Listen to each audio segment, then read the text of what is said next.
మరి ఎట్లా ఉంది కూటమి ప్రభుత్వం పరిపాలన?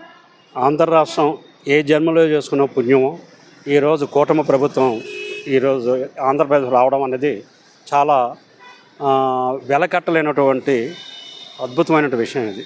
ఈరోజు రాష్ట్రంలో అసలు రాష్ట్రం ఉంటుందా, ఈ రాష్ట్ర జనం ఖాళీ చేసి ఏ రాష్ట్రానికి వెళ్ళిపోవాలన్న పరిస్థితి గత 5 సంవత్సరాల్లో ఏర్పడింది. అటువంటి తరుణంలో ఈరోజు ప్రజలు ఒక మంచి మ్యాండేట్ ఇచ్చారు, మంచి తీర్పునిచ్చారు. ప్రజా తీర్పుకు మించిన తీర్పు లేదు. ప్రజలు చాలా మేధావులు, తెలివైన వాళ్ళు.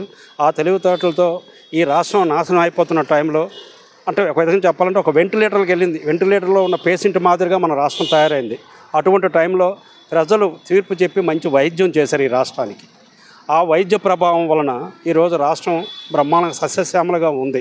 కాకపోతే ఒక్కటి మాత్రం గమనించాలి, తీర్పు ఒకసారి ఇచ్చాము అయిపోయింది, మనం ఇంకా పర్వాలేదు అనుకుంటే కుదరదండి. ఈరోజు ఇచ్చిన తీర్పు కేవలం గతం జరిగిన వినాశనాన్ని క్లియర్ చేయడానికి సరిపోయింది.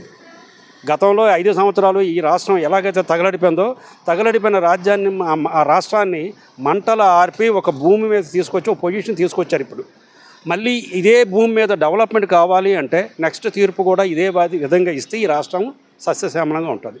అంతకుమించి ఏదో ఈవేళ మేము గెలిపించేసాము 164 మందిని మా ప్రభావం అనేది ప్రజలు అనుకున్నట్టే నెక్స్ట్ కూడా అదే విధమైన తీర్పు ఇస్తే ఈ రాష్ట్రానికి తిరుగులేనటువంటి విధంగా ఉంటుందని మా అభిప్రాయం.